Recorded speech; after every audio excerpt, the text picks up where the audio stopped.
Hello NN4U squad, welcome to 1 minute preparation of physiology 2 mark question. Question number 13 out of 87. 13 question என்ன கேட்டிருக்காங்க அப்படின்னு பார்த்தீங்கன்னா name the contractile protein present in our skeletal system. Contractile protein அப்படிங்கிறது பார்த்தீங்கன்னா it is one type of protein. இது எதுக்கு present ஆயிருக்கு அப்படின்னு பார்த்தீங்கன்னா அந்த skeletal systemல இருக்கக்கூடிய muscles-ஓட மூவ்மெண்ட்டுக்கு தான் ஹெல்ப் பண்ணுது. அதான் 2 line definitionல பார்க்குறோம். The contractile proteins are responsible for the contraction and movement of skeletal muscle. Skeletal muscle வந்து contraction ஆகிறதுக்கும் மூவ்மெண்ட்டுக்கும் தான் ஹெல்ப் பண்ணுதுன்னு பார்த்துட்டோம். இப்போ வந்து அந்த கண்ட்ராக்டைல் புரோட்டீன் எத்தனை இருக்கு அப்படின்னு பார்த்தீங்கன்னா 4 கண்ட்ராக்டைல் புரோட்டீன் இருக்கு.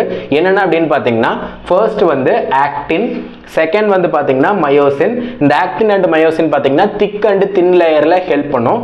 நெக்ஸ்ட் பார்த்தீங்கன்னா ட்ரோபோமயோசின் அண்ட் ட்ரோபோனின். ட்ரோபோமயோசினும் ட்ரோபோனினும் பார்த்தீங்கன்னா நம்மளோட ஸ்கெலிட்டல் மசிலில் இருக்கக்கூடிய அந்த டிஷ்யூஸ்க்கு வந்து எம்பண்டிங்காக ஒட்டிட்டு இருக்கும். அதனால வந்து ஈஸியாக அது மூவ்மெண்ட் ஆகிறதுக்கு ஹெல்ப் பண்ணுது. Actin, myosin, tropomyosin and troponin are the 4 proteins present in the skeletal muscle. Okay guys, thank you for watching this video. இப்போ பாத்தீங்கன்னா 13th questionல இருக்கும். Previous 12 question நம்மளோட சேனல்ல அப்லோட் பண்ணிருக்கோம். அதையும் செக் பண்ணி படிங்க. Thank you for watching.